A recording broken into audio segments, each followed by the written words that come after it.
Bienvenue dans cette nouvelle édition du 12-15. Voici les titres de l'actualité. Après plus d'un mois de suspension, le procès de Karim Wade a repris ce lundi à Dakar au Sénégal. Une reprise marquée par une requête de remise en liberté provisoire. Le verdict sera rendu ce 29 décembre.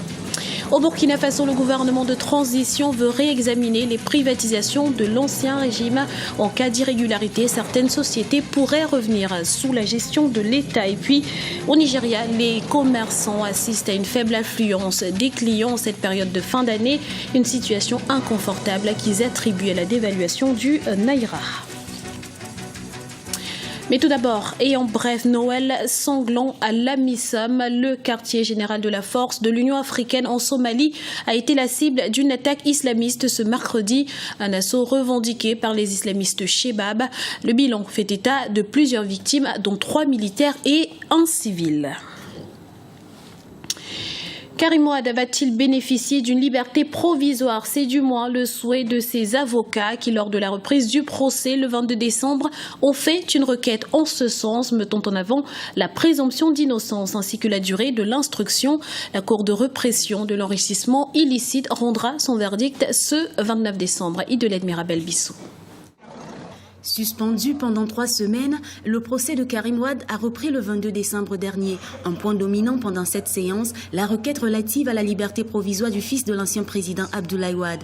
Détenu depuis 2 ans à la maison d'arrêt de Rebeuss à Dakar au Sénégal, la procédure judiciaire dans cette affaire est décriée par le PDS, le Parti démocratique sénégalais. La Cour de répression de l'enrichissement illicite a été ressuscitée. C'est cette manière-là qui nous permet de dire qu'on ne peut pas faire confiance à la justice. Pourquoi Karim Wade croupit en prison pendant 2 ans alors qu'eux-mêmes peinent véritablement à asseoir cette accusation? C'est ce qui nous fait mal.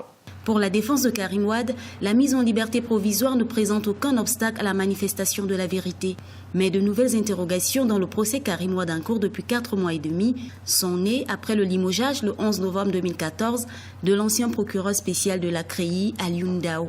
Pendant 2 ans, il a porté l'accusation contre Karim Wade et ses co-accusés. Le procureur spécial, Alioune Ndao, qui était véritablement le principal métronome de cette affaire, a été limogé en pleine séance. Pourquoi? Parce qu'il voulait convoquer d'autres dignitaires du Parti démocratique sénégalais. Après les plaidoiries sur la demande de mise en liberté provisoire de Karim Wade les 22 et 23 décembre dernier, la Cour de répression de l'enrichissement illicite rendra la décision sur cette requête le 29 décembre prochain à Dakar.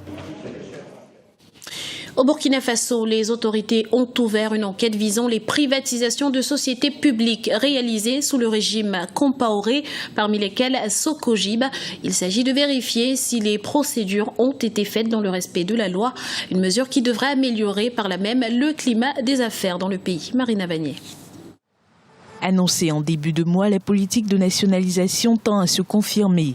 Au Burkina Faso, les autorités du pays ont réaffirmé leur volonté de récupérer les entreprises de l'ancien pouvoir, dont la privatisation sera jugée frauduleuse. Pour ce faire, après une série d'investigations, des sociétés pourraient revenir sous la gestion directe ou indirecte de l'État. Déjà, le Premier ministre burkinabé Isaac Zida avait déclaré le 13 décembre 2014 la nationalisation d'une entreprise appartenant au clan de l'ex-président Blaise Compaoré, à savoir la Société de construction et de gestion immobilière du Burkina. Nous allons engager des procédures conformément au texte du Burkina Faso et conformément aux standards internationaux pour récupérer ces sociétés. Nous allons mener des procédures de sorte à analyser les processus de privation pour appréhender leur régularité juridique et leur opportunité politique.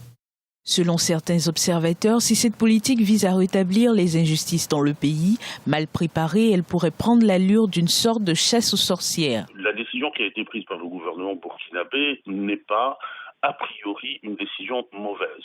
C'est maintenant, il faut être vigilant pour observer la manière dont les enquêtes vont être menées, pour observer à l'égard de qui ces procédures ont été ouvertes. Je pense que l'essentiel pour assurer cette vigilance-là, c'est que les intéressés puissent avoir accès aux juges en cas de contestation des décisions qui vont être prises et de prévoir ou d'organiser une réponse judiciaire rapide et indépendante à l'égard du pouvoir politique. Cette vaste opération va concerner une soixantaine de sociétés publiques existant au Burkina Faso. Dans les années 90, seule la Société nationale burkinabé d'hydrocarbures, Sonabi, était restée sous le capital de l'État. Ouverture ce vendredi du procès de Simone Gbagbo à Abidjan. L'ancienne première dame ivoirienne est accusée d'atteinte à la sûreté de l'État lors des violences post-électorales de 2011. Elle comparaîtra en compagnie de 82 co-accusés. Il s'agit du premier procès civil de la crise post-électorale. La session se déroulera dans un palais de justice placé sous haute sécurité. Que faut-il attendre de ces assises? On écoute l'analyse de Maître Amoulireti, avocat international.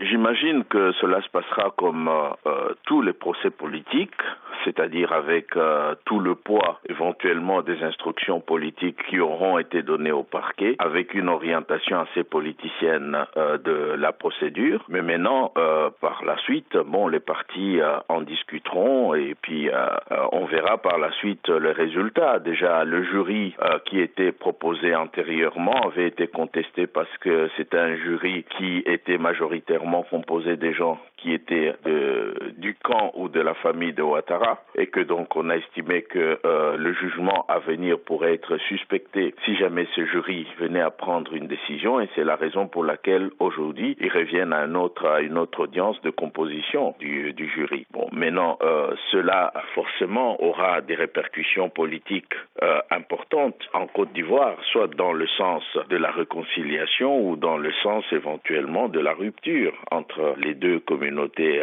ivoiriennes. Dans l'actualité également, c'est une première au Soudan. Le pays prévoit d'utiliser le système de vote électronique pour ses prochaines élections prévues en avril 2015. L'annonce a été faite ce mercredi par la commission électorale. Le Soudan suit ainsi les pas de la Namibie, premier pays africain à avoir organisé en novembre dernier un vote électronique. Rappelons que 95 organismes régionaux et internationaux ont manifesté leur intérêt pour superviser les scrutins de 2015 au Soudan. Au Nigeria, les commerçants se plaignent de la faible affluence des clients en cette période de fin d'année, une situation qu'ils attribuent à la dévaluation du Naira, une mesure décidée par les autorités pour faire face à la chute des cours de l'or noir. Explication avec Evanido. Des mécontentements dans les rangs des commerçants nigériens en cette fin d'année. Les marchés ont fait peau neuve au rythme des fêtes avec des décorations scintillantes. Sauf que cette période est marquée par une faible affluence des clients. Une situation que grossistes et détaillants attribuent à la chute des cours du Naira ces derniers mois. Avant, le chiffre d'affaires était très bon, mais maintenant, l'affaire ne tourne plus. Nous attendons les clients qui ne viennent toujours pas, mais nous ne savons pas ce qui se passe, peut-être à cause du dollar ou de la présidentielle. C'est peut-être ce qui fait que nous ne les voyons pas, mais nous les attendons toujours.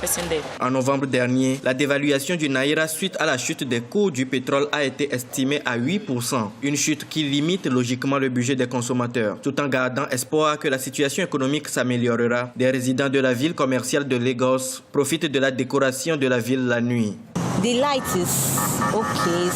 La place est bien illuminée. Je suis vraiment impressionnée par la façon dont ils ont décoré partout. J'ai l'habitude de voyager souvent. C'est pourquoi j'essaie de faire des photos que je pourrais montrer à mes connaissances, leur montrer comment ils ont arrangé Lagos pour Noël avec des lumières. Malgré le fait qu'il n'y ait pas d'argent, ils ne font que le dépenser comme ils l'entendent, alors que dans d'autres endroits, il n'y en a pas. La monnaie nigériane a connu une dévaluation depuis le premier semestre 2014. Une chute qui a obligé la première économie africaine à réduire ses prévisions de croissance de 6,35% à 5,5% en 2015. Dans la seconde moitié de ce mois de décembre, le pays a durci son contrôle de change pour lutter contre la spéculation.